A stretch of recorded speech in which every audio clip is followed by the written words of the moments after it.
Good evening, and welcome to Edward Waters University. Welcome to the first Stay Woke for the spring 2025 semester. I am Trevelus Woodard, and I serve as your Student Government Association President for the 2024-2025 academic year.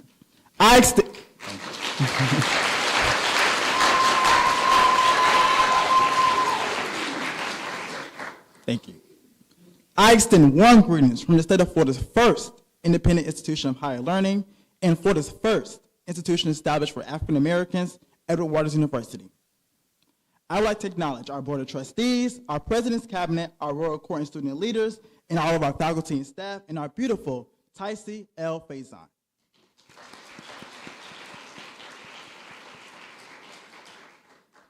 At this time, I would like to bring up to the podium the 30th president of Edward Waters College and the first president of Edward Waters University, Dr. A. Zachary Faison, Jr., who will deliver the occasion.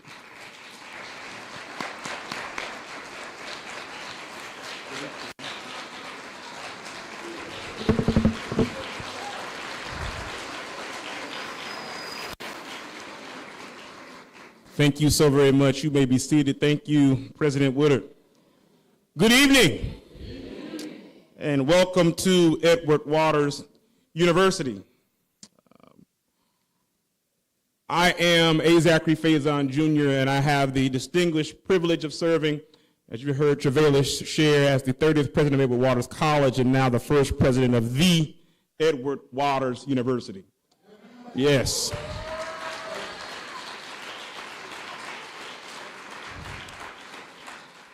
With that, I am delighted to welcome you to the third iteration of the Edward Waters University President's Distinguished Speaker Series for the 2024-2025 academic year, featuring tonight none other than the famed activist, author, and the Prince of Pan-Africanism himself, Dr. Umar Johnson.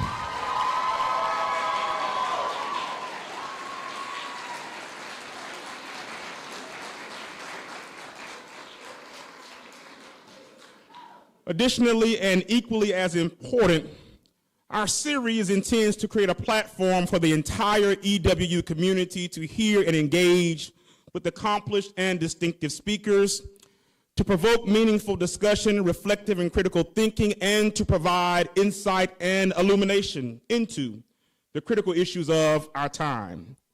It is my hope as president that the full collection of distinguished speakers that visit and traverse our academic community over the forthcoming years will allow the EWU community to indeed and invariably stay woke by engaging the views, ideas, and espoused ideals expressed by the national thought leaders, authors, entertainers, activists, advocates, and opinion shapers who are featured throughout our series.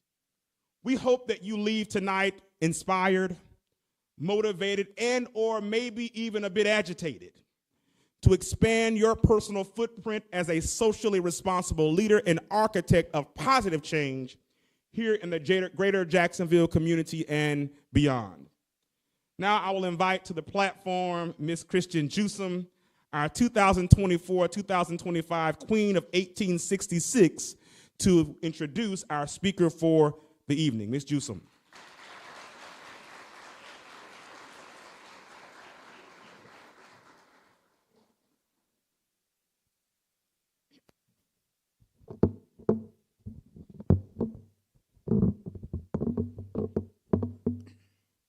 Thank you, President Faison. Good evening. I am Christian Jusom, Queen of 1866, a business administration sports management major hailing from the proud city, Atlanta, Georgia. It is my distinct pleasure to introduce a renowned scholar, activist, and advocate for Black empowerment, Dr. Umar Johnson. Dr. Johnson is a doctor of clinical psychology, certified school psychologist, and a descendant of the great abolitionist Frederick Douglass. As President Faison has stated, Dr. Johnson is the founder of the Unapologetically African movement dedicated to uplifting and inspiring Black communities. With his insightful commentary, thought-provoking lectures, and unwavering commitment to social justice, Dr. Johnson has become a leading voice in the African American community. Dr. Johnson is a champion for Black education and mental health, known for his work in identifying misdiagnosed learning, disabled, and ADHD students. He has authored several books, including The Psychoacademic Holocaust, The Special Education and ADHD Wars Against Black Boys. His dedication to empowering Black youth is evident in his founding of the Unapologetically African Black College and Consciousness Tour, and his ongoing efforts to establish the Frederick Douglass and Marcus Garvey RBG International Leadership Academy for Black Boys. Please join me in giving a warm welcome to our esteemed guest, Dr. Umar Johnson. Dr. Johnson, we welcome you to the stage to begin the moderated discussion. Thank you.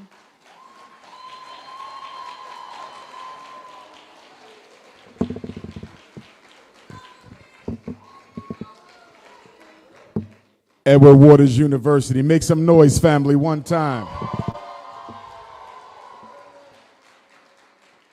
Thank you. I want to thank the president, the first lady, the provost, all the assistant presidents, administration, faculty, students, and the Jacksonville, Florida community for thinking enough of me tonight to be here, to join in this celebration of the 99th annual Negro History Week. It was February the 7th of 1926. The Right Excellent, Most Honorable Marcus Garvey was in prison on chumped-up charges engineered by J. Edgar Hoover in the FBI.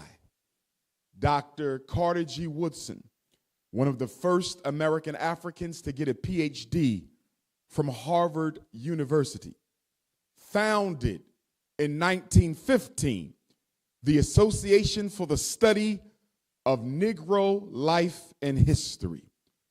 Having done that in 1915, Dr. Carter G. Woodson felt that it wasn't enough. He needed to do more.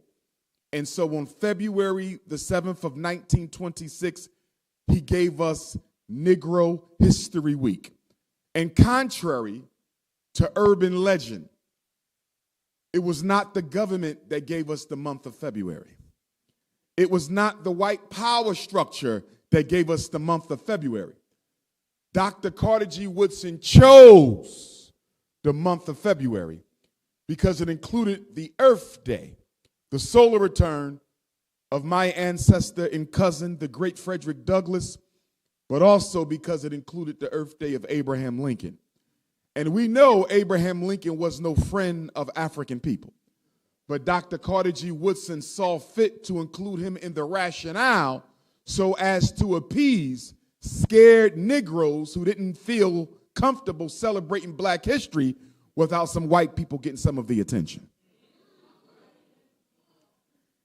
And then, even after founding Negro History Week on February the 7th, 1926, once again, Dr. Carter G. Woodson said, I must do something else. Already the publisher and author of 16 books, already the publisher and lead author of the Journal of Negro History, in 1933, he published what I believe is one of the most important, groundbreaking books in the history of Black America. And the name of that book is Miseducation of the Negro. If you have not read it, your homework assignment from Dr. Umar today, not just for the Edward Waters University students, but for all of you here, if you have not read Miseducation of the Negro, you must read it.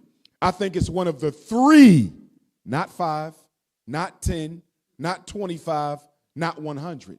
I think it's one of the top 3 greatest books ever written on the condition of African people. In that book, Dr. Carter G. Woodson says, when you control a man's mind, you need not worry about his behavior.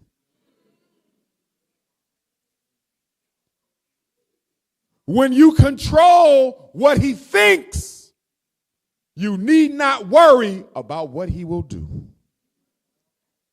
If you control his beliefs about himself, You don't have to tell him to go to the back door. He will go on his own because his training has made it so. And when he gets to the back door, if there is no back door, he will make a back door and walk out the back door. This is relevant now because President Trump signed an executive order to do away with critical race theory in schools. He signed an executive order to do away with the teaching of the truth of American history. They don't want the truth of slavery taught. It diminishes the propaganda of what America is supposed to be. They don't want the history of racism taught because it diminishes the character of what America is supposed to be. But to that I say, brothers and sisters of Jacksonville, Florida, students of Edward Waters University, let them do away with it on the federal level. That don't stop us from celebrating who we are on the local level.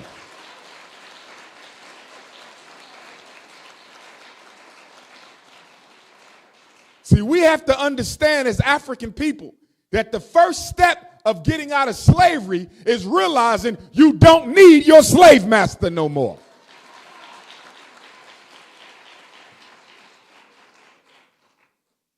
So 99 years. That means next year, brothers and sisters, we'll be celebrating the centennial of Negro History Week. And you know what's interesting about that centennial? It occurs in the very same year that America celebrates her 250th birthday next year.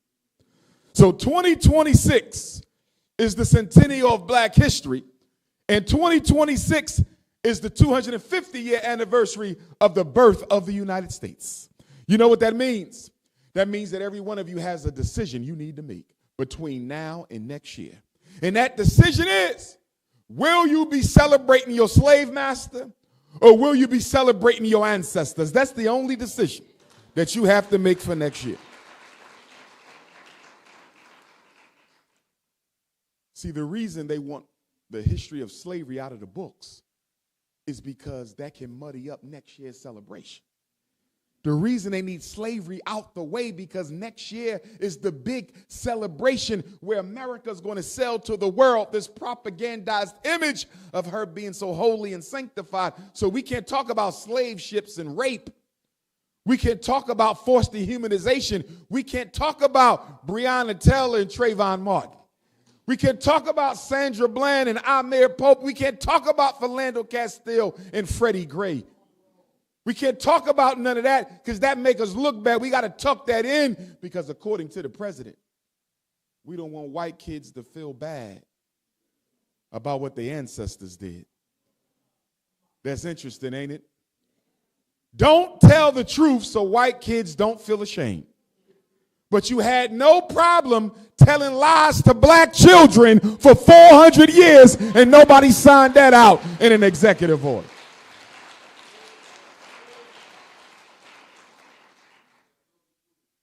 You know, we had a conversation upstairs before we came down, and I was sharing with the students, distinguished seniors, that back in my birth city of Philadelphia, tomorrow will be a Super Bowl parade for the Philadelphia Eagles. And I took issue with the school district of Philadelphia's decision to cancel class tomorrow so our children can go celebrate with the Eagles. And I'm trying to understand how in a city with some of the lowest test scores in America, you can afford to take a day off to go celebrate the Philadelphia Eagles. Some of the lowest math scores in the state of Pennsylvania, but we're not going to have class on Friday so y'all can go celebrate the Eagles. And we wonder why every black boy in America wants to be a rapper or an athlete. Because we don't prioritize education, brothers and sisters. And they deliberately do not prioritize education, brothers and sisters, because there is a fear of black intelligence. Oh, yes, it is. See, what they don't tell you is most of the major inventions that America uses today came out of the minds of black people who did not get an education sitting next to white people. See, brothers and sisters, we invented the gas mask, and we wasn't sitting next to white children when we invented the gas mask. We wasn't sitting next to white children when we invented the stoplight. We weren't sitting next to white children when we invented the self-lubricating engine. We weren't sitting next to white children when we invented the refrigerated truck, the golf tee, the radio transmitter. We weren't sitting next to white children when we came up with the technology for the cell phone or the internet. All of these things we did on our own in those old, dilapidated black schoolhouses right here in Jacksonville, Florida. See, what y'all don't know is the reason the Supreme Court desegregated the schools was not to give black children a better education. The Supreme Court desegregated the schools on May 17th, 1954, because the white power structure was afraid that if we don't take over the education of black children, they may one day surpass our own children. Rosewood, Florida, Tulsa, Oklahoma, Charleston, South Carolina.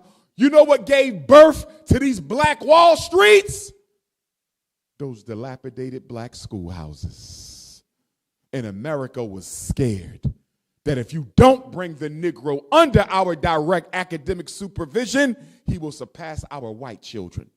They didn't integrate the schools to help us out. They integrated the schools to dumb us down. You don't believe me? Guess what? Intelligence tests done on children from birth to age 5 reveal that African babies outperform the children, the infants of any other race, including the Asians. Our children outperform all other groups. They even tell you in developmental psychology that black children grow quicker than all the other children put together. Well, if the brain is responsible for intelligence, and if the brain is responsible for physical development, if the black child physically grows quicker than the other children, doesn't it also reason that the black child might be intellectually quicker than the other children also? That's why they came up with these IQ tests. I need you to understand something, Jacksonville, Florida. Testing came to America so they could segregate against black people. Let me say that one more time. The reason you got to take an LSAT to go to law school, the reason you got to take an MCAT to go to med school, the reason you got to take an SAT to go to college, the reason you got to take a GRE to go to grad school, the reason you got to take an exam to be a police officer or take an exam to be a fighter is because through the tests, they can engineer who passes and who fails. I'm going to go a step further because some of you are saying, no way. You're not going to convince me that they can engineer a test that will guarantee the whites pass and the blacks fail. How can they do such a thing, Dr. Umar? Let me explain it to you. Every test in the world goes through a process known as standardization. Let me tell you what standardization is, because I participated in the standardization for the most popular intelligence test in this country and the most popular achievement test in this country. Standardization is the process of testing the different demographics of your society. You pre-test everybody. Follow me. You're going to test poor black children. You're going to test rich black children. You're going to test single-parented black children. You're going to test black kids whose parents only have a high school diploma. You're going to test black children whose parents have a master's degree. You're going to do the same for the Arabs, the same for the Anglo-Saxons, the same for the Jews, the Arabs, the East Indians, the Latinos. Everybody, you're going to pre-test the test. So when they pre-test the test, they have the evidence of how you will perform on the final test. Stay with me. When your child takes a reading comprehension exam on the Florida State Assessment, the Georgia State Assessment, There might be 12 questions on that test. But the pre-test had 12,000 questions. The math section, it might be 12 questions. But the pre-test had 12,000 questions. My question for y'all tonight, how did they narrow down from 12,000 items on the pre-test that they gave the children all over America in secret? How did they narrow down from 12,000 items on the pre-test to the 12,000 items on the final test? They looked at how the black scored. They looked at how the white scored. They looked at how the Asians scored. So when you hear these news releases and programs telling you that black children are 10 points less intelligent than the whites, black children are 10 points less intelligent than the Asians, I need you to remember that Dr. Umar already told me that y'all tested the test before y'all came up with the final test, so y'all knew how the black children will do before they took the test. They engineer black failure. Do you know why? Standardized testing is the new Jim Crow sign.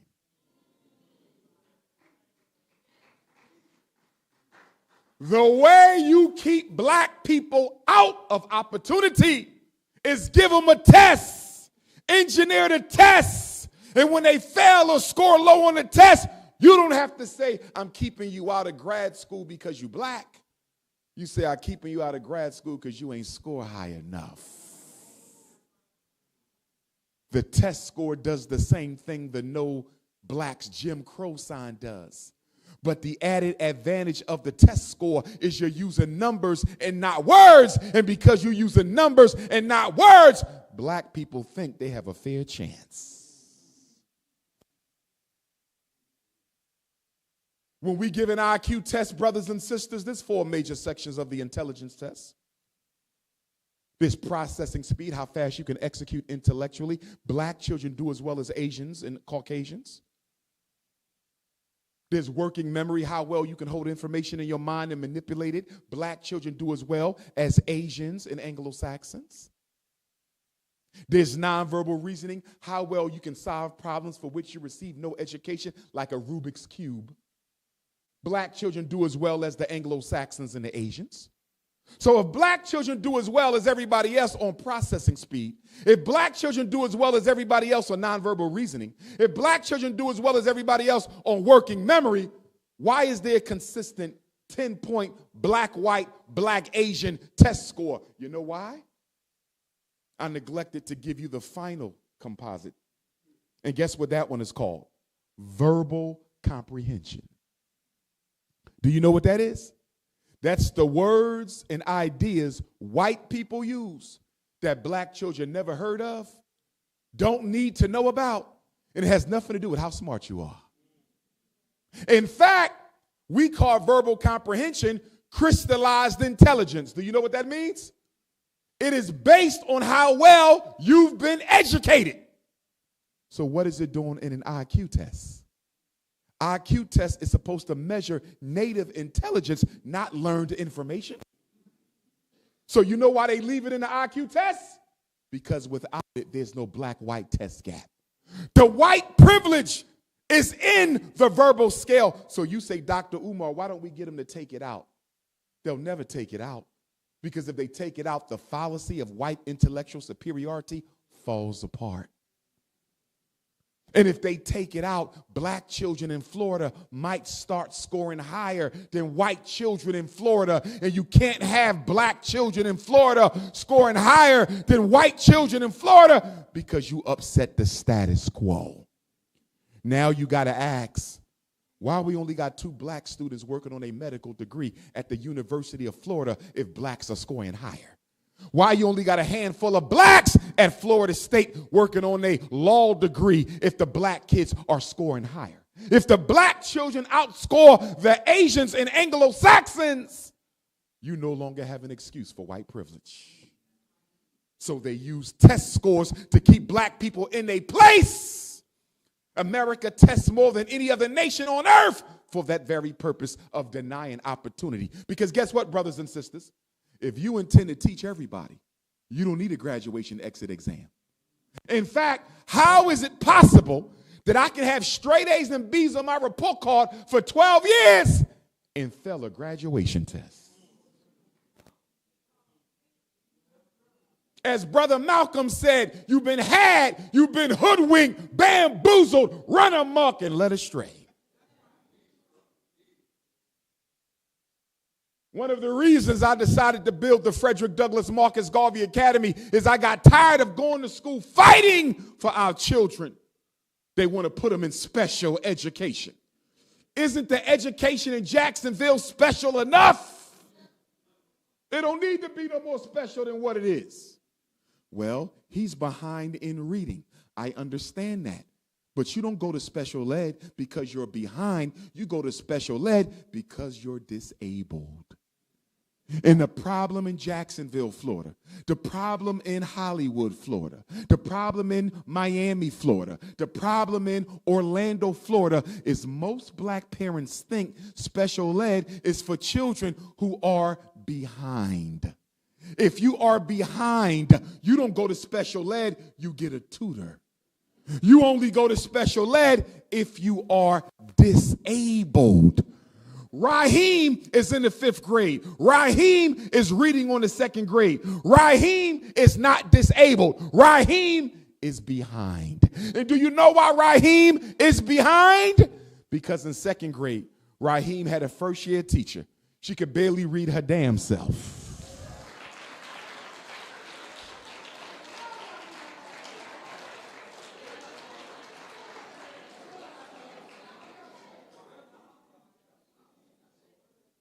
In the 3rd grade, Raheem got suspended or sent out of the class at least 2 days a week. How he going to learn how to read when the teacher never leaves him in the classroom long enough to learn how to read?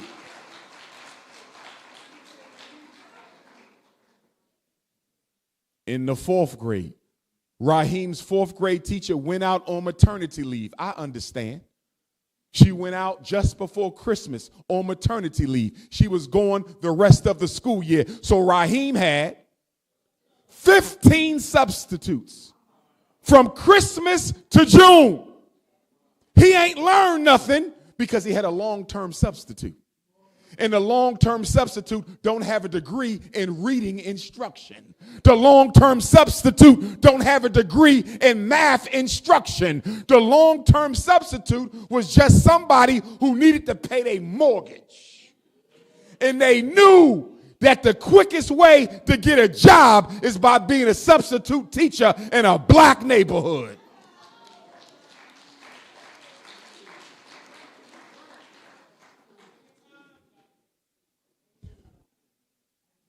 And because when you put a child in special education, the school gets double the money for that child. Did y'all know that? Every time one of you put your child in special ed in Florida, they get double the money of the regular children. Special education is a hustle. Special education is a racket. Special education is a scam of making money off black boys you never taught in the first place. But guess what? I can't blame the school system in totality. I have to blame you because before I can put your child in special ed, you have to sign your name 4 times. 4 times. And I'm trying to understand for the life of me. My cousin, the Honorable Frederick Douglass, taught himself how to read. Taught himself under the threat of death.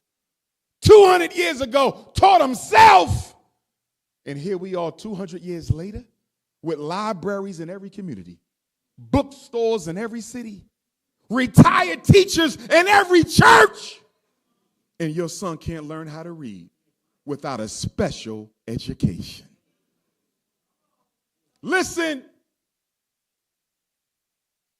if you are buying video games for children who can't read on grade level,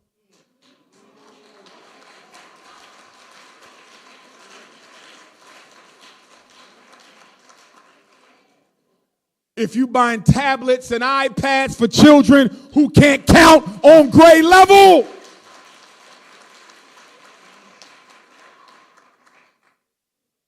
You a bigger reason for the problem than any public school teacher.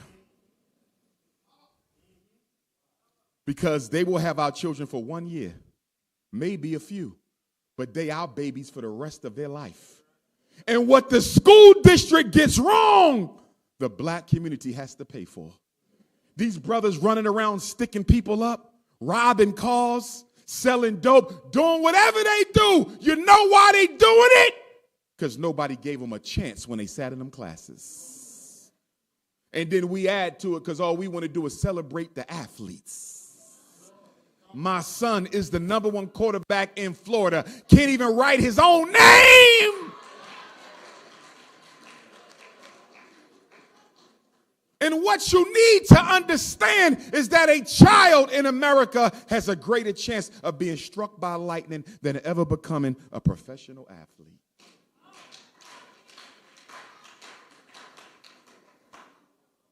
What are we doing, brothers and sisters? When I speak at the career days and ask the children, what do you want to be when you grow up? Rapper, basketball, football, baseball. It ain't changed in 25 years of being a school psychologist. And I blame professional black men for this. The reason Raheem wants to be Lil Wayne, the reason Raheem wants to be Young Jeezy, the reason Tiffany wants to be Nicki Minaj and Cardi B is because all the professional black women and all the professional black men, as soon as you got your masters and as soon as you got a good job, you abandon your neighborhood.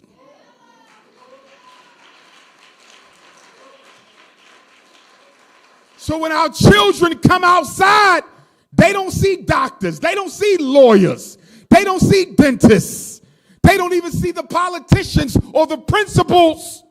They see the corner boys. And that is who they emulate. You have to sign permission for me to evaluate your child. You have to sign my evaluation confirming you agree with what I said. And most of you never even read it before you agree with it. You sign the IEP and then you sign the special ed service agreement. If I ain't got your signature on 4 documents, your child can't go to special ed. So stop telling me what the school did and start telling me what you did. And let me say a word on ADHD, and then I want to go straight to my college students here tonight. Listen, ADHD is a scam.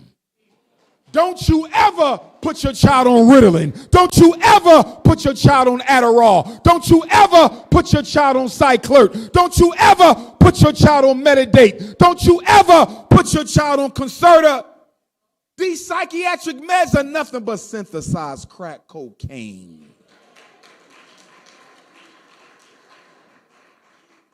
Let me ask you a question.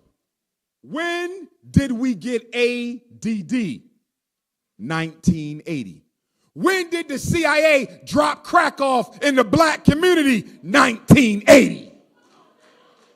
They started drugging the children and drugging their fathers the same time. Psychiatric holocaust.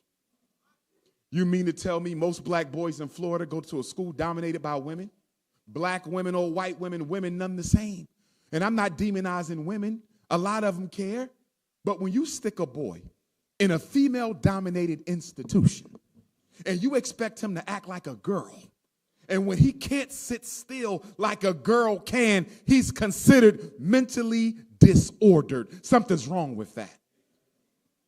And my black mothers, stop playing into that.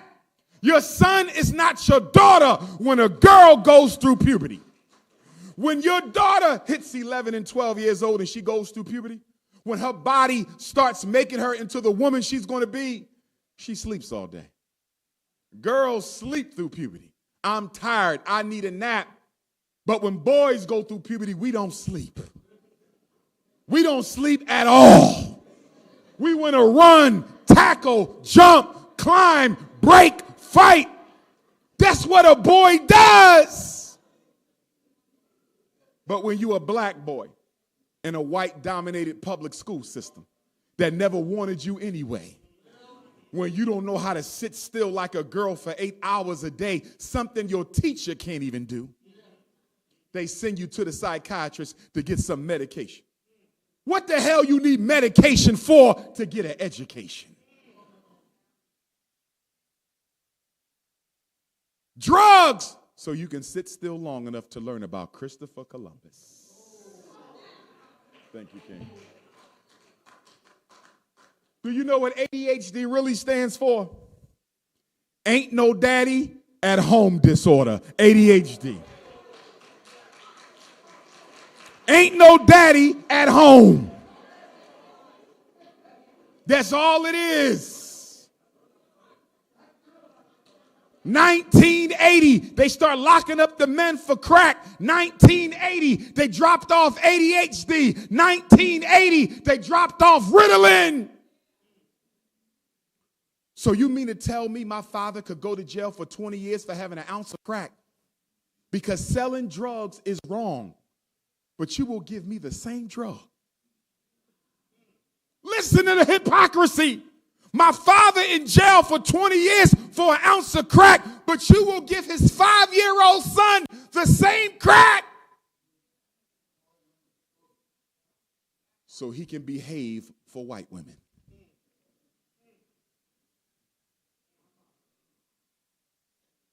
Somebody said, Dr. Umar, do you not think non-black people can teach black children? Of course I do. They can teach them how to read. They can teach them how to write.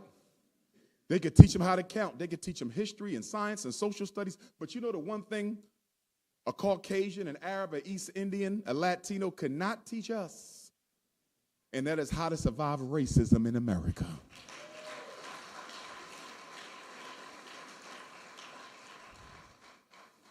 Because I don't care how smart you are, if you don't know how to survive racism, you won't survive this country. And some of you say, well, my son got ADHD, his father's home. Okay, well, you got ain't no discipline at home disorder. AKA spoiled ass Negro child.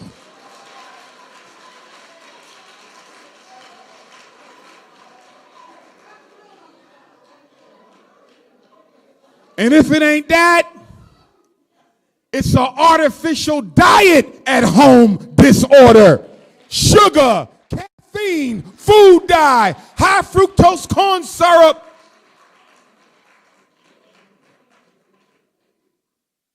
If I go to your house, how much sugar in your refrigerator right now? Your son is a sugar addict, and so are you. Some of y'all scratching right now, can't wait to get home and get a Pepsi, a Haagen-Dazs. You a fiend.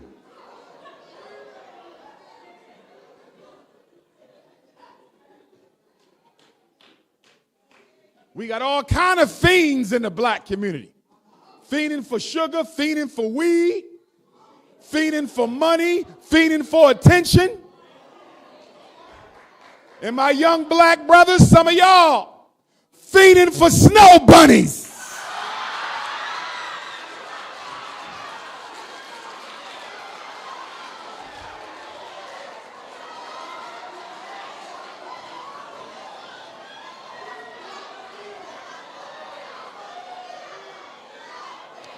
I must say this. I must say this. When I say that black men need to be with black women, I'm accused of being a racist. But when the white bank don't give black people loans for homes, they're not considered racist. I have nothing against the Anglo-Saxon woman. I have nothing against the Asian woman, the Latino woman. I'm dead serious. I respect all women because I'm an African. We are humanitarians. I harbor no hate or hurt for any group.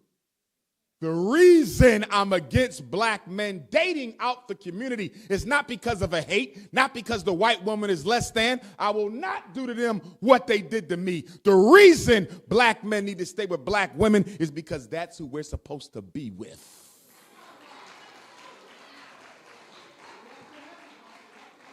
How can you be born of a black woman and not want one yourself? Talk to me.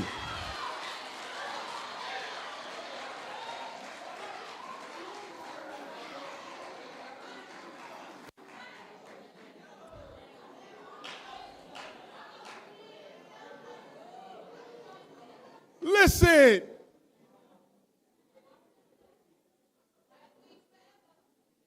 Snow bunnies never. Listen.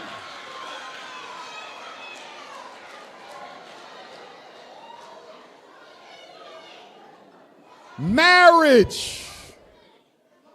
Marriage is a financial institution. If you don't believe marriage is a financial institution, I want you to go on down to the local county courthouse.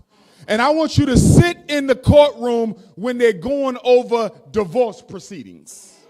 If you don't think marriage is about money, go sit in divorce court and see if you see anybody down there asking for half of their love back. They splitting up houses, cars, retirement funds, bank accounts. They're not splitting up love and emotions. Marriage is about money. And although most black men do marry black women, the higher we go up in income and occupation, the less we do. And let's be honest, black boys, young brothers, kings, you're not dating white women because you just couldn't help who you fell in love with. You dating white women because your insecurity complex dictates that you go to bed with the same person your oppressor went to bed with. In order for you to feel like a man, you got to have the wife of the one you consider to be a man.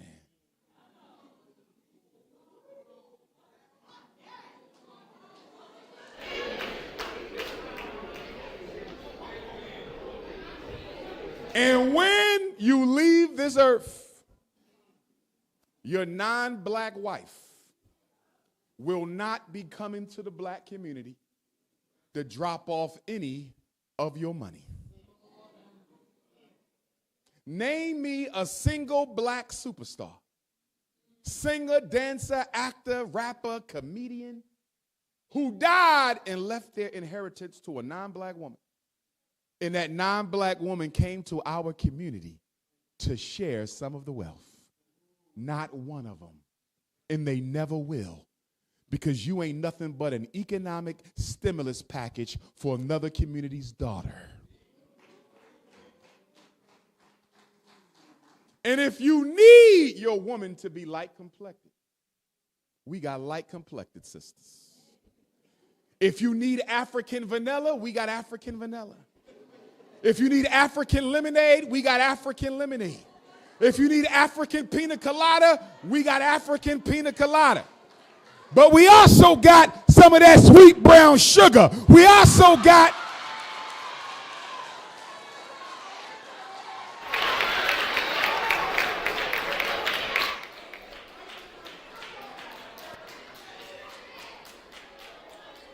some butter almond, we got some butter pecan, we got some cinnamon, we got some agave, we got that chocolate fudge.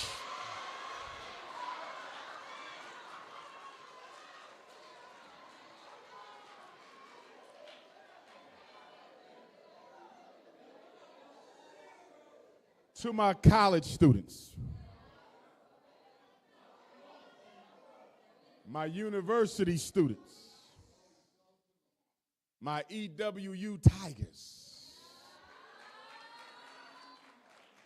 all of you better understand something.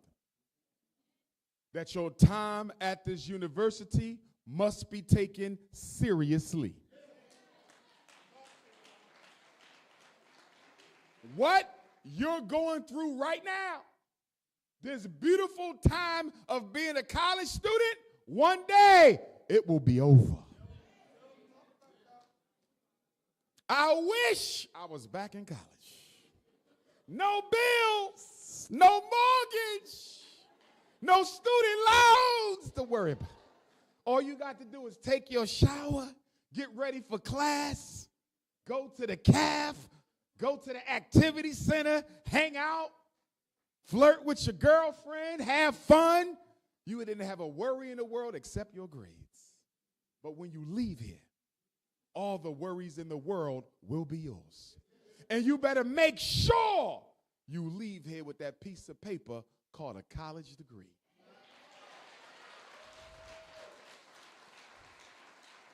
Because there's nothing worse than a Negro to go to an HBCU, one of our colleges, and to leave without a credential. Nothing wrong with being an alpha and a kappa and a sigma and a q and an iota. But you didn't come here to join a fraternity. It's okay to be an AKA and a delta, a SG Rho.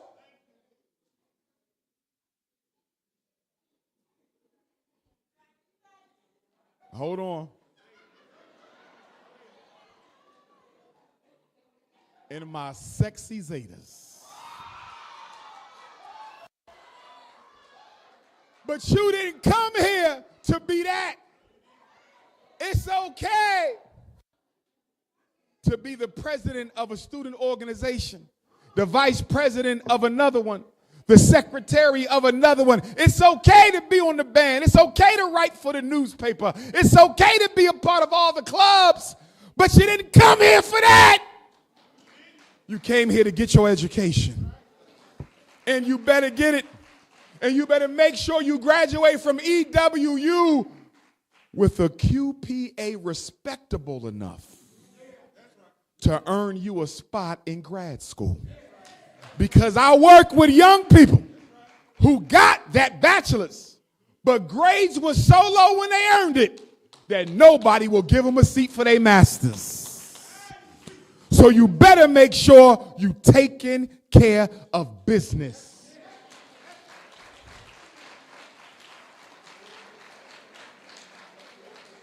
And while you at it, you're going to have to make a decision, college students.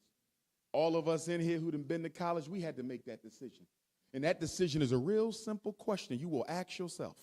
Will you use your education to benefit your people or to handicap them?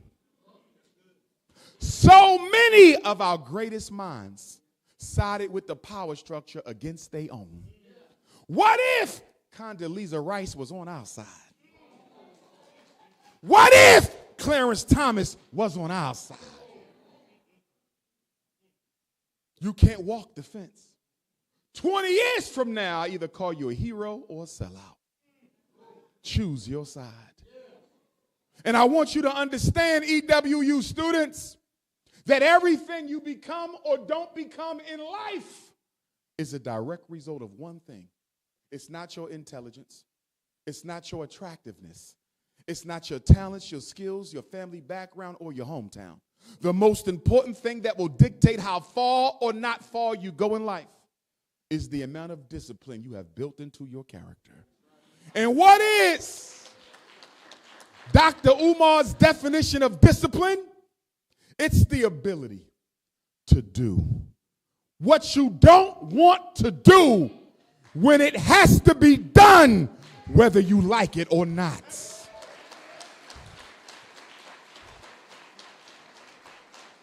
If you ain't got that, you won't go far.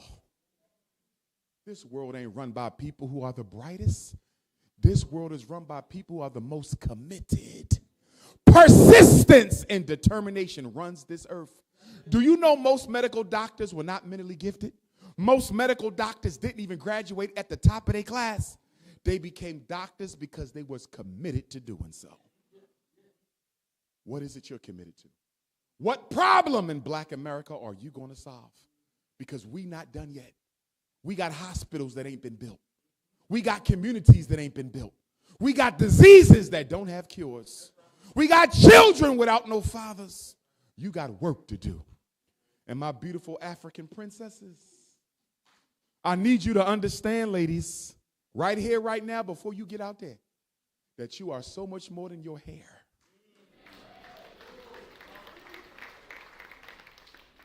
And you are so much more than your body. And don't you allow none of these young men here or the men waiting for you out there to reduce you to your hair and your body. Because if you allow them to do that, you have allowed them to objectify you. And if you're going to let a man objectify you, we might as well put you back on the plantation. Black men, these young ladies come here to go to school. Don't you distract them from their education by playing on their emotions.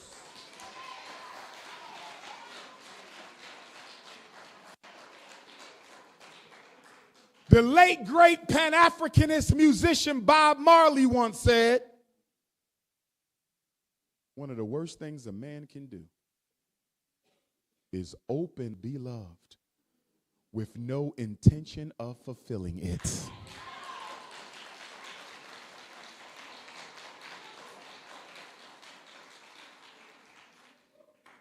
And I say to you, young brothers, from an African spiritual perspective, in our culture, God created a group of feminine energies that help preside over this reality.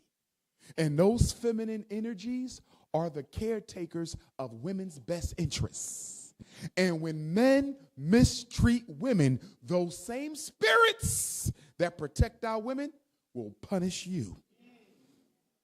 So you had better be careful of how you treat black women, because a lot of the bad luck we get as men, and I'm talking to the adult brothers in here as well, a lot of the bad luck we get as men is attributable to nothing other than the way we treat our sisters.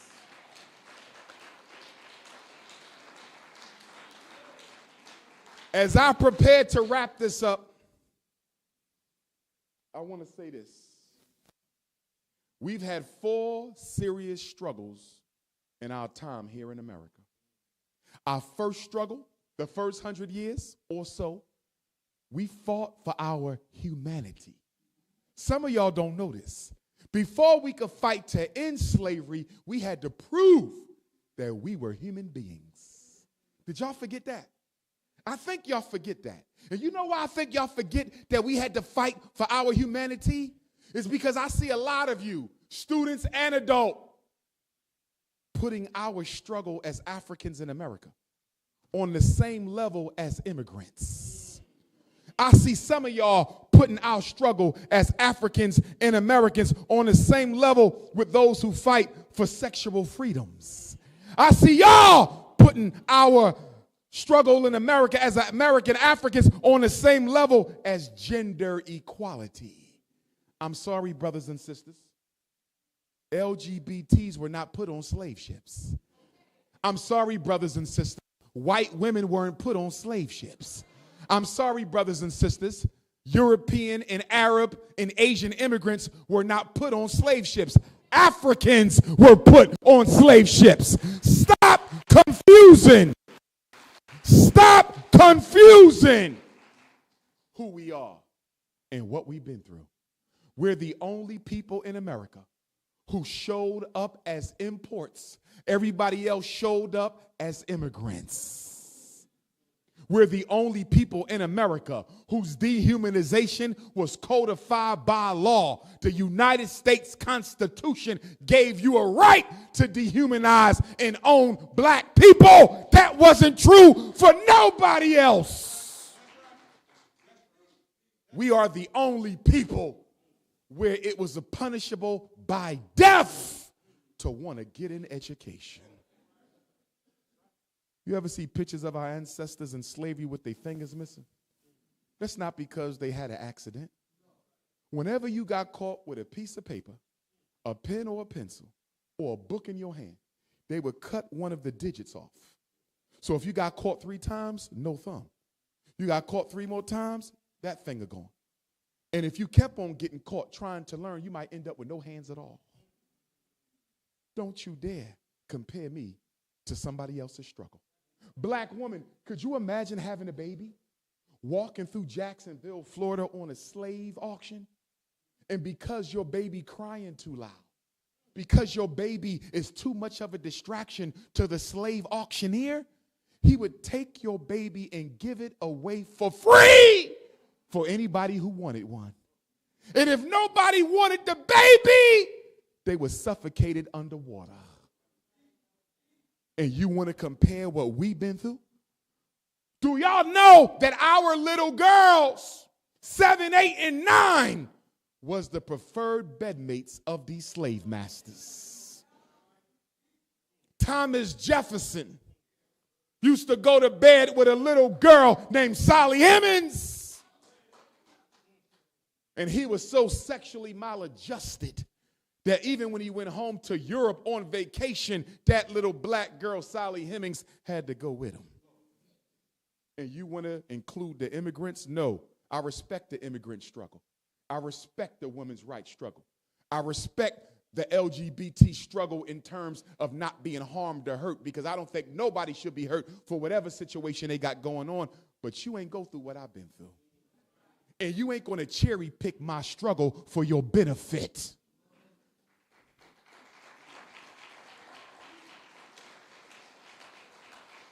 We hate no one, but damn it, we love ourselves. And we love ourselves first. Black people first. And why? Why do we Pan-Africanists say black people first? Because charity starts at home. And how you going to help somebody else when you ain't done helping yourself yet? The only group you belong to that God chose is your African race membership. You could become a Kappa, but you can give it up too. You could become a Zeta, you could give it up too. You could become an American, you can give it up too. You could become a nurse, a doctor, you could give it up too. You could be a Floridian, you can move and be a Georgian, you can give that up. You can give up your Masonic lodges, you can give up your secret societies, you can give up your gang, you can give up your neighborhood. You can give up everything you belong to except being black.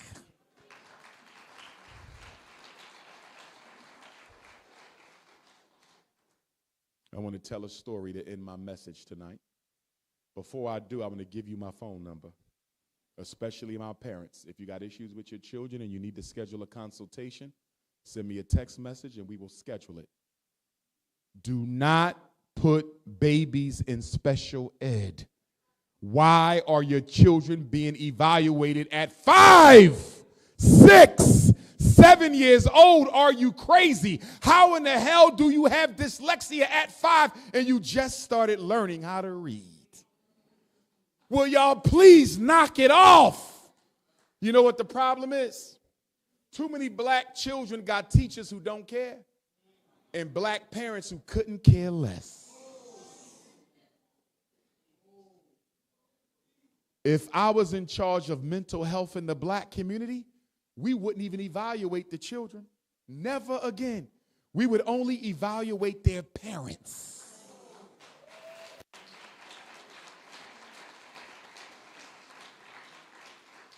I'm going to give my number 3 times. And if we take a photo tonight, after we're completely done here, please text me the photo. If you want it on my social media, I will post it. And plus, that gives people a chance to let me know if you're an undercover agent or not. Because the coonocracy is real. 215-989-9858. 215-989-9858. Thank God we can count. 215-989-9858. Black Queens forever.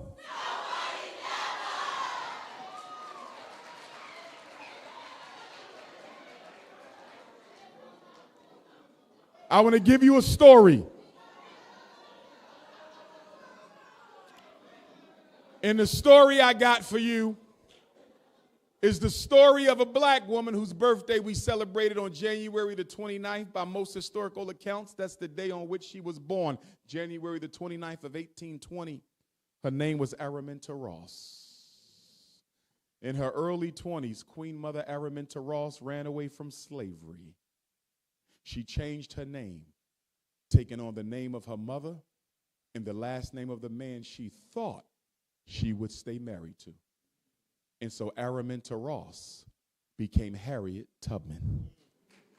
As a child, Queen Mother Harriet wasn't considered to be a valuable slave. They tried to sell her, but nobody wanted her. So they gave her the job of men to do. She had to cut down trees. She had to go into the swamp and find muskrats and other dangerous animals and bring them back. She wasn't treated like a woman. She was treated like a man. One day, her slave master had a 2-pound weight. He tried to throw it at another slave as a punishment. And Queen Mother Harriet Tubman, being the servant of the Lord she is, she stood in way of that weight and got clocked in her head. She bled for days and suffered from blackouts for the rest of her life. One day she got a vision that it was time to go free. So in 1849, Harriet set out for her freedom. She came through Wilmington, Delaware, and ended up at the Philadelphia Underground Railroad in Center City, Philadelphia. And when she got there, she met William Still, who collected the largest collection of escaped slave narratives in American history. But after she got to Philly, Queen Mother Harriet Tubman said, I'm not done yet. I got other people I got to free. What good is my freedom without the rest of my people having it too? And William Still said, Harriet, it ain't time for that right now. You just got free yourself. We need to be careful. We got the fugitive slave law. Slow down. Harriet Tubman looked at William Still and said, listen here, brother. I don't know what God you serve, but the one I serve gave me a mission to free black people. And I'm going to free them with or without your help. And if I get caught while I'm down yonder bringing my people to freedom, don't you worry at all. Because if my life is taken, that was nothing but a message from my Lord that I have done my duty and it's time to come on home. So Harriet Tubman made over 30 journeys to the South by herself. No more than 5 foot tall. No more than 100 pounds soaking wet. Harriet Tubman brought all those Africans out of that slavery. She even went back for her family, but one sister she couldn't convince to run with her. 2 of her brothers went back the first time, but when she came back the second time, they decided to go. And Queen Mother Harriet said, whenever I set out for the Underground Railroad, I would always take my pistol with me. And they said, why, little woman, did you take a pistol with you? She said, because there was always a scared nigger. I'm giving you her words. And she said, whenever one of them exposed themselves, I would cock my pistol right up to his head. And I would say, dead niggas tell no tales. You go on or you die here. And she said, because of that, I never lost a passenger. And I never ran my road off the tracks, brothers and sisters. And then after all them years on the Underground Railroad, her slave master put a $40,000 bounty on her head, dead or alive. She still kept going. And then when she was done with that, she moved to Auburn, New York, and opened up an old folks home for black people. But they said she was illiterate, couldn't read or write, but she had enough sense to open up an old folks home for black people. How many old folks home we got? And then after she opened up a home for elders, she said, I got to open up a hospital. Queen Mother Harriet Tubman opened up her own hospital. And then after she opened up the elderly home and the hospital, she said, I got to fund the home and the hospital. So Harriet Tubman started her own farm. 3 institutions, 1 black woman who couldn't read or write. And while she was serving the elders and serving the medically imbalanced, Harriet Tubman got a phone call. U.S. Secretary of War Stanton President Lincoln would like you to join the Union cause in the Civil War. So Harriet Tubman, who never knew how to say no, packed up, went down to Charleston, South Carolina. And she joined the U.S. colored troops. And she was a nurse and a spy and a scout in the Civil War. And Harriet Tubman is the first woman, and maybe the only woman in American history, to actually lead soldiers into battle. In 1863, General Harriet Tubman commandeered the U.S. colored troops in the Combahee River Raid. Harriet Tubman led black men into battle, and in one day, they freed over 750 enslaved Africans. And then, when the Civil War was over, Harriet Tubman applied for a soldier's pension, and they turned her down. She never got paid for services rendered to the U.S. government. And isn't that funny? Now they want to put her on the front of the $20 bill, but you ain't give her a damn dollar in the time she lived. And when Harriet was old, she was interviewed on the front lawn of her home. And if you haven't been to the Harriet Tubman home in Auburn, New York, please go. You can still feel her spirit in her house. And she's only buried up the street. And if you're going to go to Auburn, make sure you drive another hour to visit my ancestor, the Honorable Frederick Douglass, in Rochester, New York. But Harriet said, I freed hundreds of slaves. I could have freed thousands more, but they didn't even know that they were slaves. Queen Mother Harriet said, I made up my mind early in life that I had a right to one or two things. If I couldn't have one, I would definitely have the other, or fight until one was mine. Freedom or death. Brothers and sisters, how is it we got ancestors who had nothing and did everything? We got $2 trillion a year, and we ain't done much of nothing at all. Young people, your job is to figure out how to get black people to work together. Your job is to figure out how to harness that $2 trillion and put it to work for us. I close with a quote from my ancestor Frederick. My family came to America in 1701. A black man from Nigeria taken to Talbot County, Maryland. He married a black woman by the name of Selah, for whom my 13-year-old daughter is named. In 1745, they had Grandmom Jenny. In 1774, Grandmom Jenny gave birth to Grandma Betsy. Grandma Betsy was born into slavery, Talbot County, Maryland, and she was the property of Colonel Lloyd, a governor of Maryland. She married a free black man, my grandpa Isaac.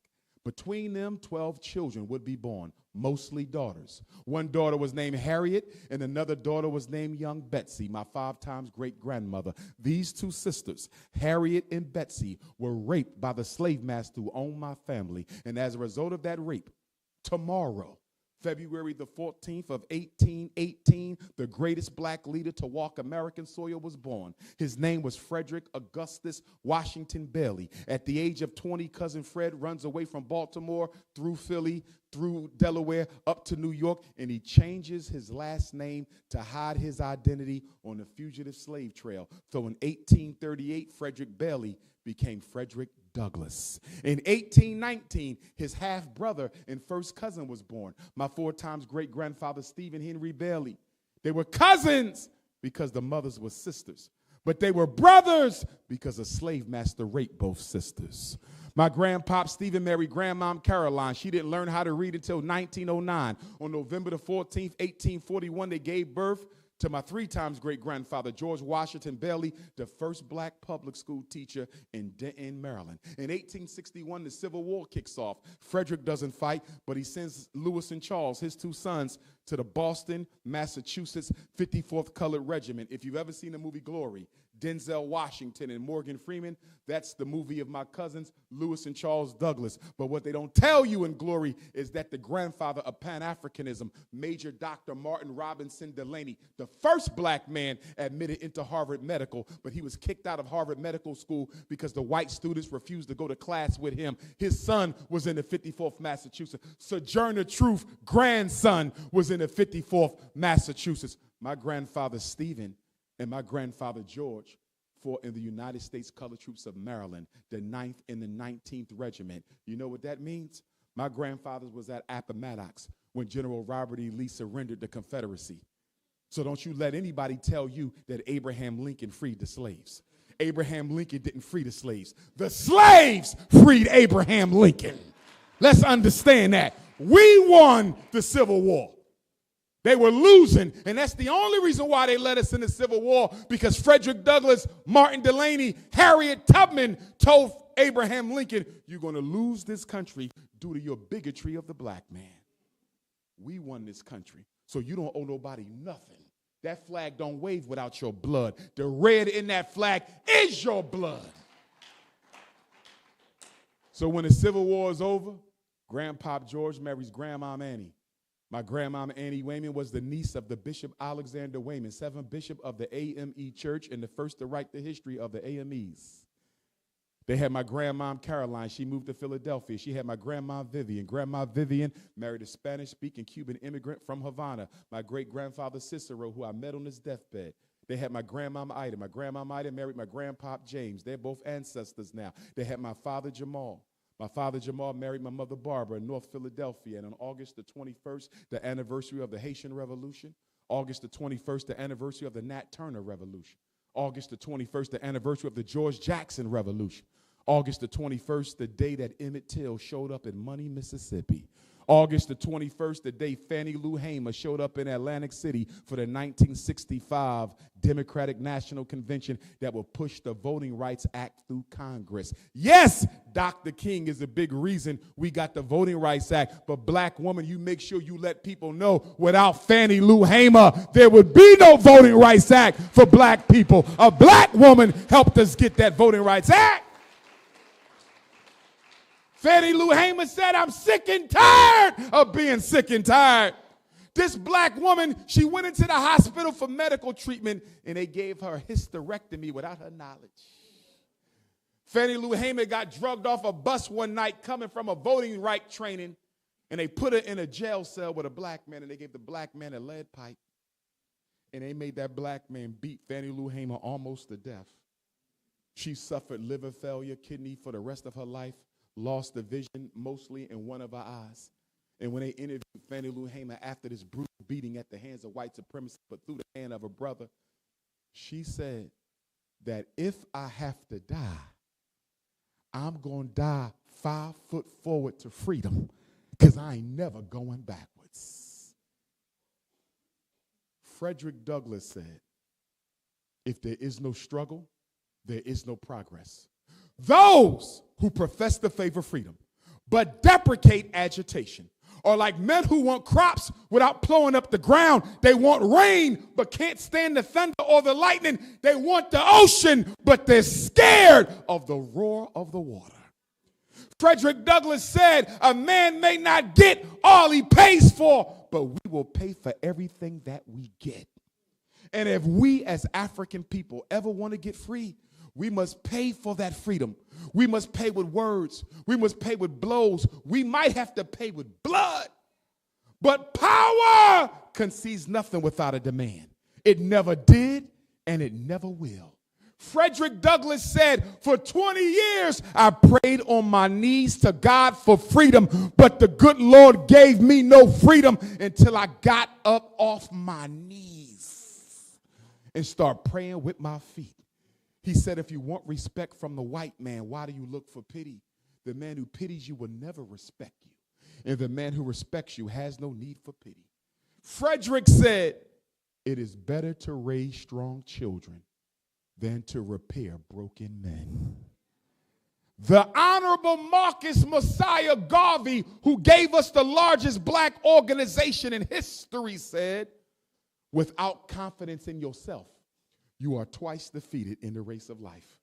With confidence, you have won, even before you have started. Garvey said, the greatest weapon used against the Negro is disorganization. Garvey said that if the black man and woman are not careful, you will drink in all the poison of Western civilization, and you will die from the effects of it. Young people, I'll leave you with this word. 2 things will dictate how happy you will be in your life. And I want you to make those two decisions very carefully and make them very well. Decision number one, do you love what you do for a living? Don't choose your major for money. Don't choose your major because your mommy or daddy wants you to be. Choose it because it's something you love. I always wanted to be a psychologist. I always wanted to help people solve their personal problems. I love what I do, and I would do it even if I got no money at all. Choose something you love. Don't do it for the money. If you love your career, you halfway to happiness. You know what the second question is? Do you love who you spend in your life with? Take your time finding your husband, young lady. Don't you rush. Take your time finding your soulmate, black man. Don't you rush. Because if you hate who you living with and you love your job, you will never go home. If you love who you living with and hate your job, you never go to work. If you hate who you living with and hate your job, you on the road to suicide. But if you love your job, your career, and if you love your life partner, you're going to be happy. Every one of you came into this world with a divine purpose from heaven. In heaven, before you came through your mother's womb, you negotiated a purpose in this life with the Almighty. And your job right now at Edward Waters University is to find your destiny and fulfill it after you leave here. You are all angels, our beautiful African angels. And I need you to stay that way until you leave this earth. Don't you let nobody turn you into a devil, because we got enough demons. We need more angels. Black power, brothers and sisters. Jacksonville, Florida, one love.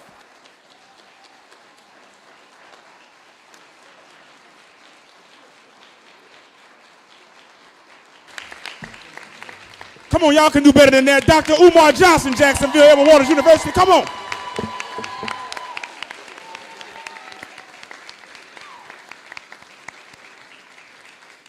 What a powerful, powerful, powerful evening. We have about 15 or 20 minutes for questions. I know there are burning questions, and so we do have a microphone that is here down front. If you will come down front, and please ask a question. This is not the time for you to go on your own speech. We've had a powerful speaker. So if you have a question, please come down to the microphone and ask your questions. Thank you so very much. Q&A is now open. Hello, my name is Victoria Keymeyer. I am a sophomore communications major and a native of Jacksonville, Florida. My question is, what do you believe is the biggest misconception about your mission, and how do you address critics who question your approach? Okay, great question. What is the biggest misconception about my mission, and how do I address critics who take issue with my approach? Before I answer that, I did want to let some of you know I do have copies of my book in the lobby if you want to get a copy of Black Parent Advocate. They're $50 for adults, $25 for college students.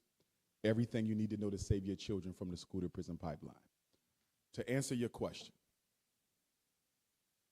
I am most misunderstood because of my strict line on African self-determination.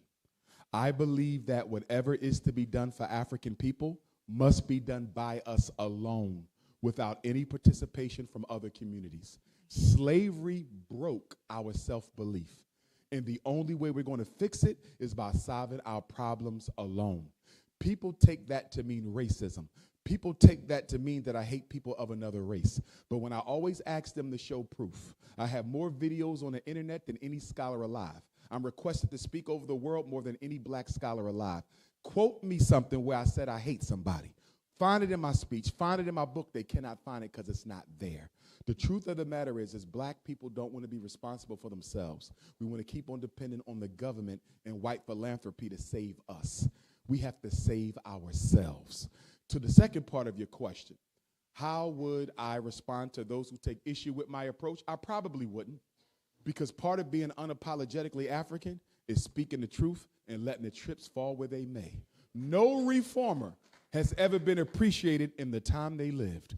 The appreciation comes after we go back to the ancestors. I would say the biggest thing people don't understand about me is I could care less about what the world says. I'm living a divine mission. I'm finishing the work that my ancestors started. And as long as my ancestors are okay with me, I could care less what any human being has to say, because as the Lord says, I am no respecter of persons.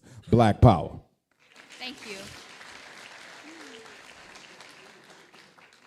Any more questions, family?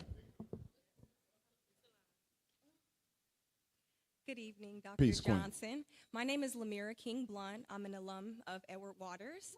Oh. I am in social justice. Ah. I actually presented at Edward Waters on Monday to try to get more black people into this field. My question revolves around my daughter. She's in kindergarten, and for the past 2 years, she's been multiple schools, multiple teachers. My daughter's very advanced, and what we're noticing is when she gets bored in class, she just starts to do her own thing. We're kind of stretched, and we want the best for her, but finishing my master's degree, being young parents, we can't homeschool her. So what recommendations or advice do you give to young parents who are having this battle with schools to try to make sure that their children succeed? 3 points. Point number 1, make sure she's in the right environment. Children cannot settle down and learn unless they feel love. And one of the biggest problems with the miseducation of black children at all age levels is we expect our children to learn in hostile, toxic, unloving environments. Are y'all following me? Mm-hmm. If a child don't feel love, they're not going to try. Yeah. So make sure she's in the right placement. That's number 1. Mm-hmm. Number 2, make sure she's being challenged adequately. A lot of the so-called ADHD is nothing but advanced black children who are not being challenged up to their intellectual capacity. Yeah. So make sure she's being challenged. The next thing I'm going to go to on that is you have to make sure you have a discipline program, right? There has to be consequences and rewards at home and school for good behavior and inappropriate behavior. Any misbehavior unpunished was rewarded. Absolutely. So there should be a chart at home. There should be a chart at the school. You want to ask the teacher, what is she doing to control behavior in her classroom? Because what I find is a lot of teachers expect parents to control the child's behavior from remote control. It's true. We may have sent them an undisciplined child, and we got to take responsibility for that. But what I always tell my teachers is 2 things are true. Number 1, all behavior is a function of where it happens. The parents ain't here. You are. You have to control your class. And second, all behavior is a function of the consequences. What rewards does she get when she's on task? What consequences does she get when she's not on task? So we got to make sure we're not spoiling her. We got to make sure we're holding her accountable for her behavior. We got to make sure she's being challenged academically. And the last thing I'm going to say, make sure y'all spending enough time with her at home, face to face. Because what we know about children, if they're not getting enough attention from their parents, they will go to school looking for it, and they don't care if it's positive or negative. Right. So make sure she's getting that face-to-face. All right. Thank you so much. No problem. And no meds. No meds and no conversation about ADHD. If they want your child to take some drugs, you tell them, you take it. Good evening, Dr. Umar. My name is Jamia. I am a student at UWF. I am a cybersecurity master's degree pursuer.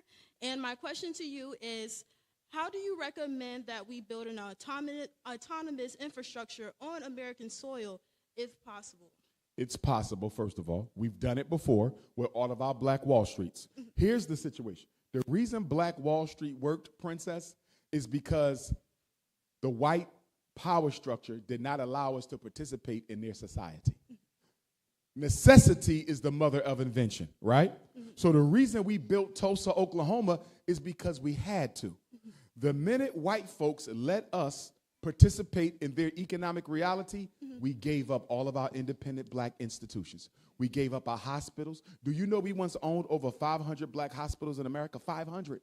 500. Almost have none now. The ones we do have are subsidized from outside the community. So it's no mystery how to do it. It's easy to do. The problem is black people are not interested in being black anymore. Okay. In order for us to solve a black problem, black people have to be conscious of their blackness, appreciative of their blackness, and they must be willing to fight for their blackness. Most of us don't want to be black. That's why you got people running around talking about I'm a Native American, I'm an alien, you know. I was already here, right? Now, don't get me wrong. There was Africans already in America before Columbus. Columbus even met them. He talked about them, right? But they came from Africa.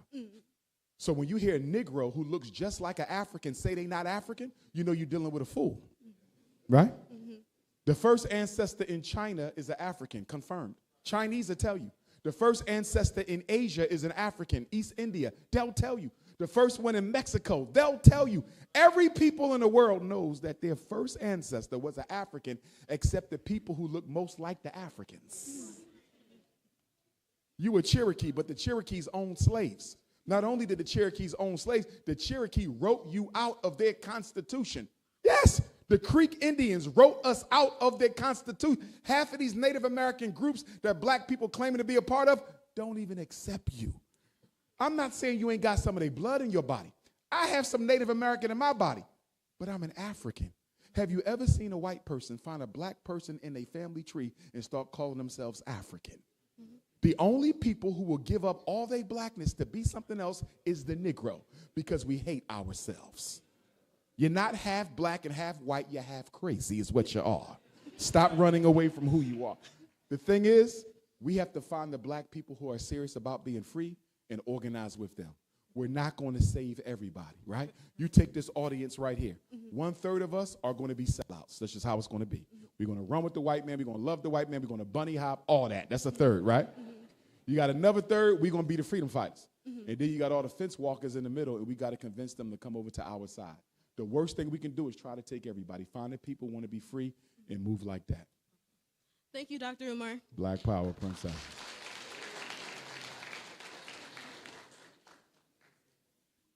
Hi, Dr. Umar. Welcome to Jackson. Thank you. My name is Brittany. This is my daughter, Love. Hey, Love. I'm a licensed clinical mental health counselor and a clinical researcher. Powerful. I deal with a lot of adolescents and children, I'd say ages 6 to 18. And you said something that struck a nerve about not so much going towards the children, but their parents, their family, and this environment that they're in. What suggestions do you have when dealing with young black children and how to interact and almost provide psychoeducation to their parents around these mental health disorders? The reason why it's so difficult for us to get black people to organize and pay attention is we don't have anything to offer them. It's easy for European Jews to organize European Jews. They have resources. It's easy for Asians to organize Asians. They have resources. It's easy for Anglo-Saxons to organize Anglo-Saxons. They have resources. The reason we can't get the attention of our young people, the reason we can't get the attention of our adult people, what do we have to offer them? The black community is the only community in America that can't hire their own people, can't educate their own children, can't save their own dying. We have no resources that we can systemically offer each other that doesn't involve white participation or subsidy. And because of that, black people are not paying attention. In other words, if I paid every black person in America $1 million to learn their history, they would never leave this church. You see that? Because I'm offering them a resource. We have to be able to give our people tangibles in order to bring them back into the community.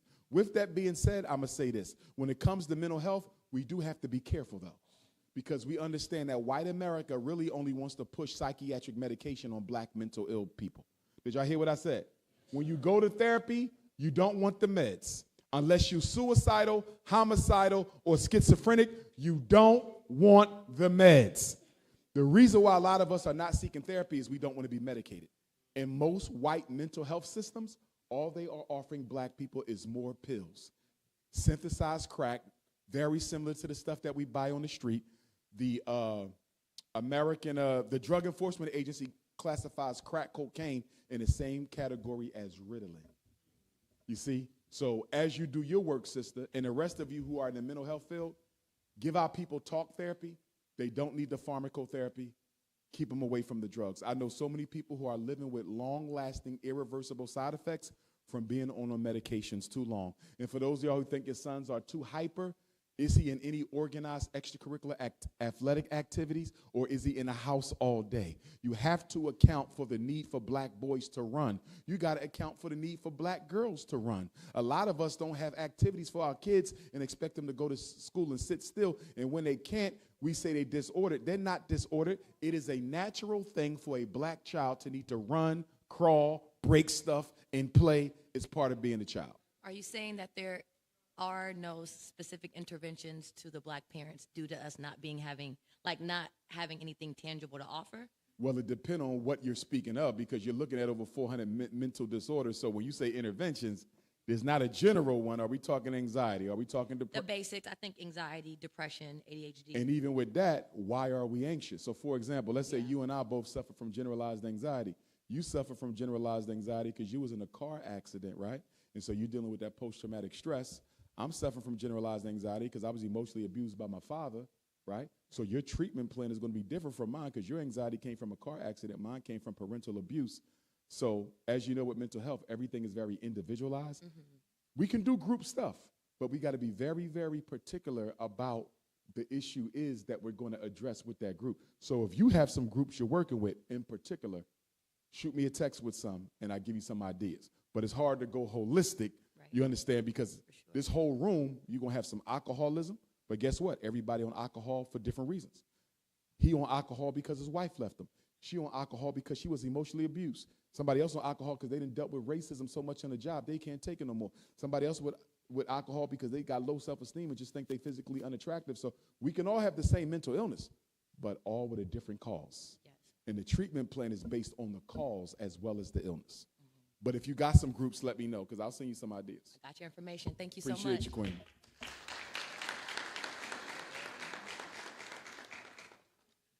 Good evening, Dr. Umar. My name is Charisma. I'm a criminal justice major. It's an honor and a pleasure to be in the same room as you tonight, and thank you so much for coming and sharing your knowledge with us.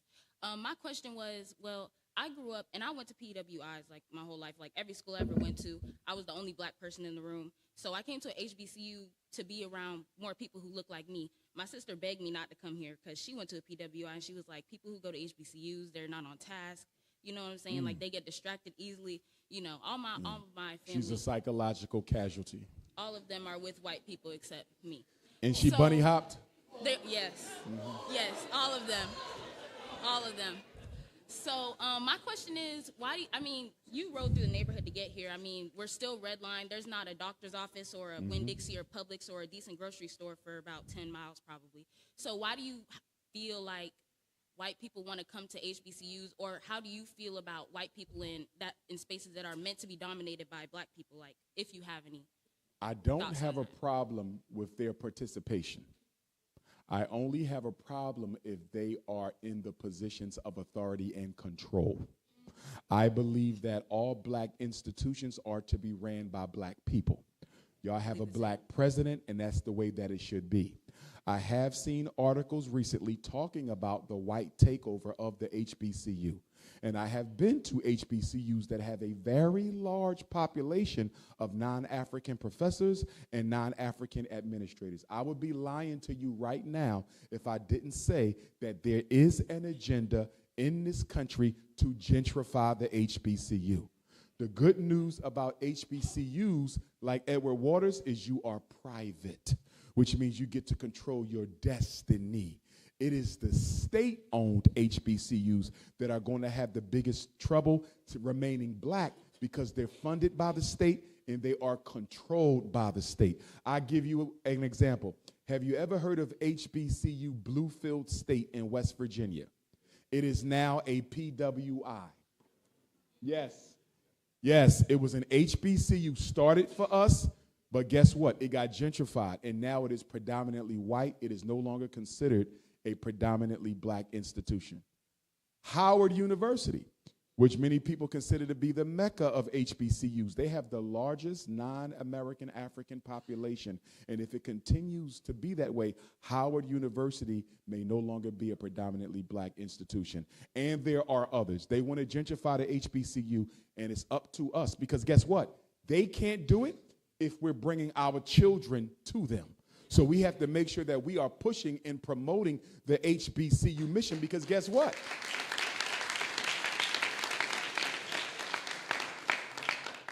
Without the HBCU, there is no black middle class. Most of your doctors, your lawyers, your school teachers, your nurses, most of the black middle class is disproportionately or largely proportionately accounted for by the HBCU. So without the HBCU, you don't get a black middle class. That means you don't have black teachers, black doctors, black lawyers, black surgeons. The HBCU has kept black America afloat, but the Supreme Court is trying to help them tear that down. I know a lot of y'all heard about the Supreme Court decision a couple months ago that involved the Harvard University, the University of North Carolina, where they outlawed affirmative action even on the HBCU campus. And so what they said was you cannot account for race in admissions, even as an HBCU, if you're being funded by the government. See that? So that's why we got to fight and save HBCUs. It's my hope that every HBCU creates three things. Number one, a grade school that feeds its undergraduate program. If we have a grade school and we make the parent sign a contract that if your child goes to this school, they must come to this university. That's your student population. We need a bank on every HBCU campus so black people can build wealth. I agree. Maybe even start with a savings and loans, small, and grow to the bank. And the third thing every HBCU needs is some sort of a community garden or a farm. Our people are suffering because in the inner cities, we live in food deserts. Most of us live 30 to 40 minutes away from real food.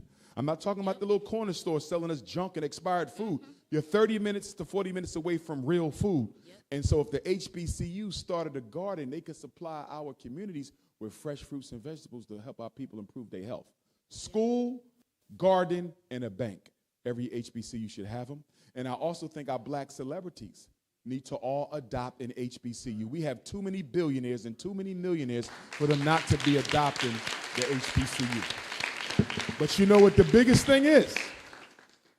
The biggest thing, and I want all my seniors to hear me and all my undergrads at EWU to hear me.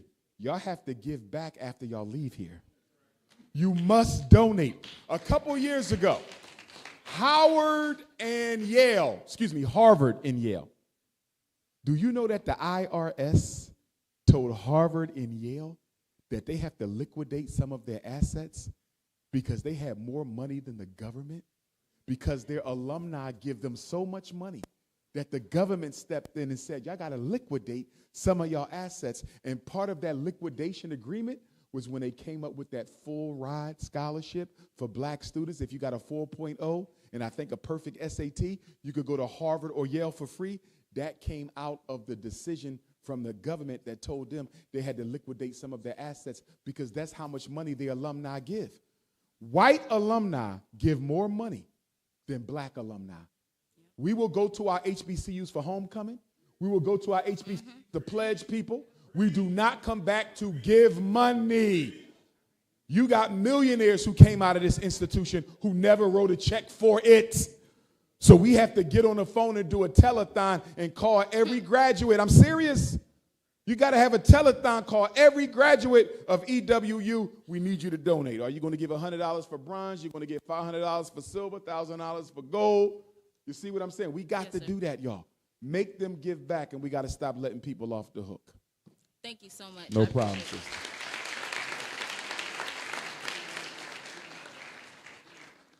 And before the brother asks his question, for my young people graduating in education and social work, if you interested in employment at the Frederick Douglass Marcus Garvey Academy, please send me your resume. And not just the university students, my adults as well. If you want to work at the school, we are accepting resumes at this time. We have not started hiring yet. We want to make sure the school has been approved for usage, and we're almost there. But we need math and science and language and reading teachers. We need social workers. We need security guards, bus drivers, secretaries, home and school.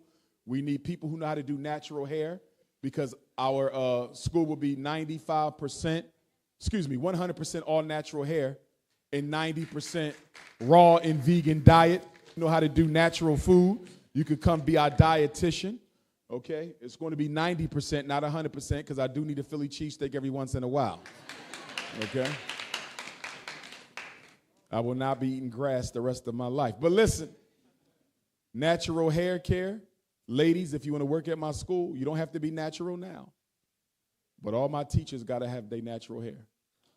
No wig, no weave, no European hair color. If it ain't nappy, I'm not happy.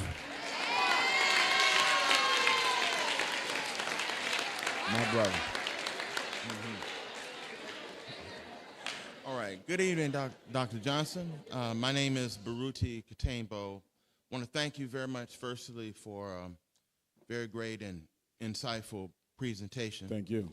The second thing is I'd like to congratulate you on receiving Ghanaian citizenship. Yes, sir. Proud citizen of Ghana.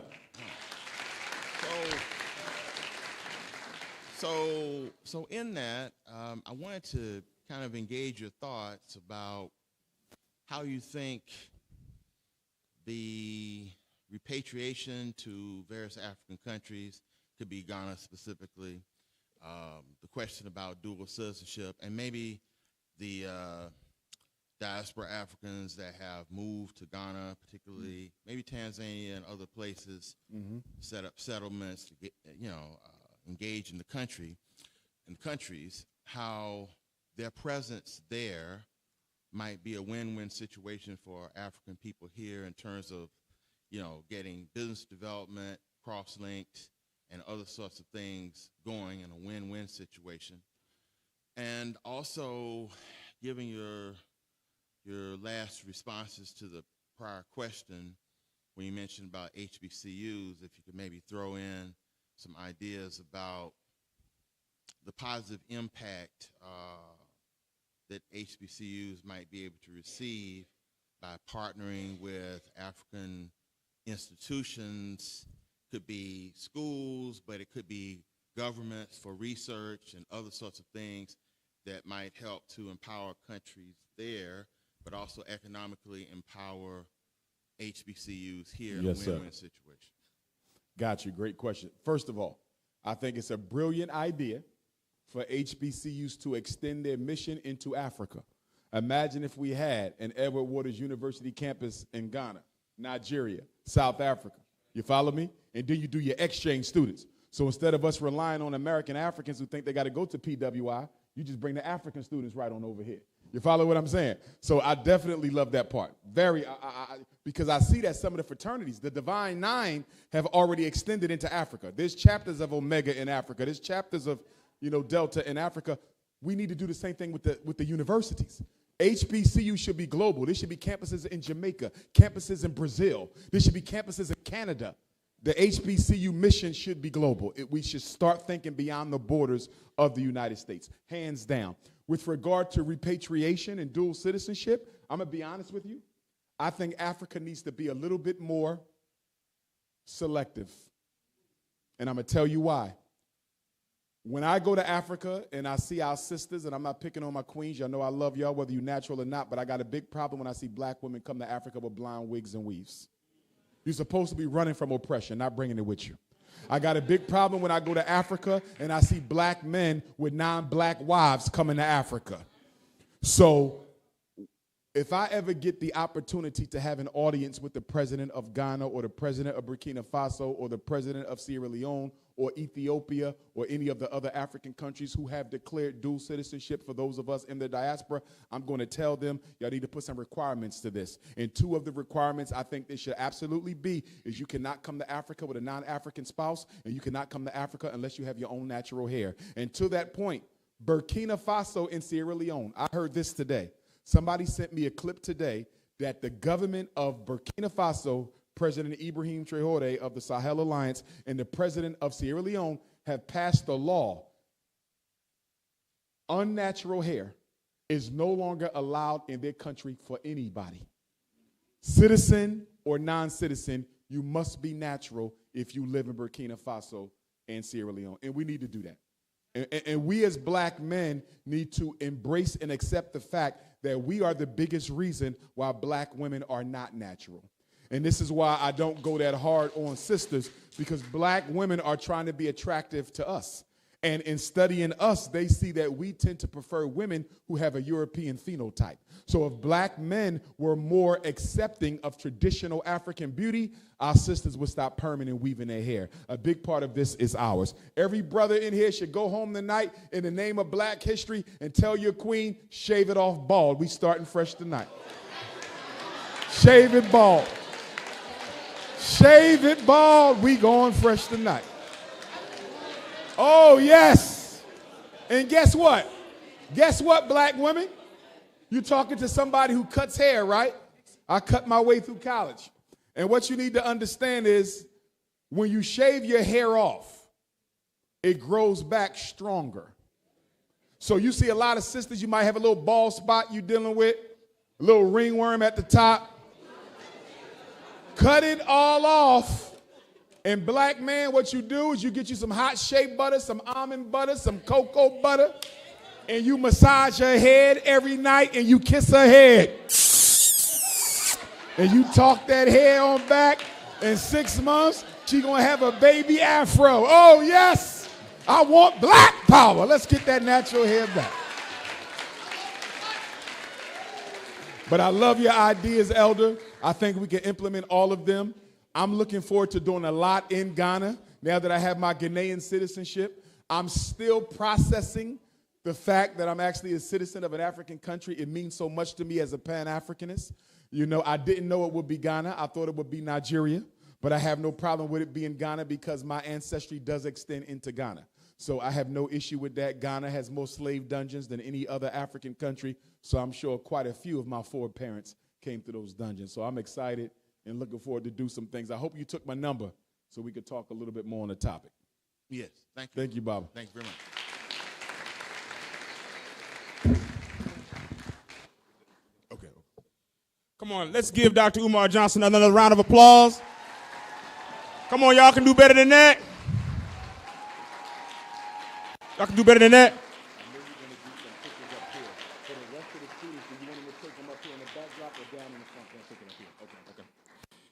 So again, on behalf of our distinguished Board of Trustees, Bishop Marvin C. Zanders II, our chair, all of our faculty, our staff, our students, our alumni, any Edward Waters alumni in the house, I know we mentioned some earlier. Would y'all stand, Edward Waters alumni?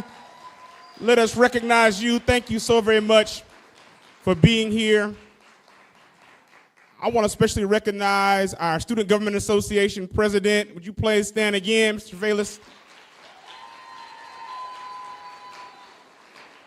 Our Mr. and Miss Edward Waters University, would you please stand and let us recognize you this evening?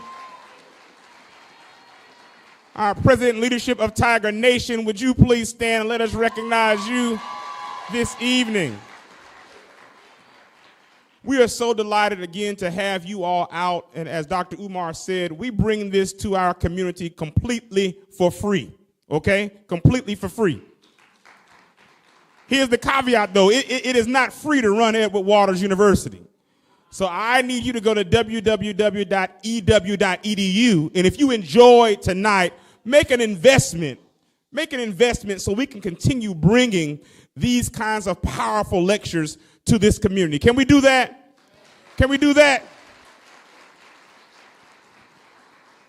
And so, Dr. Umar, I know that you just came from Michigan.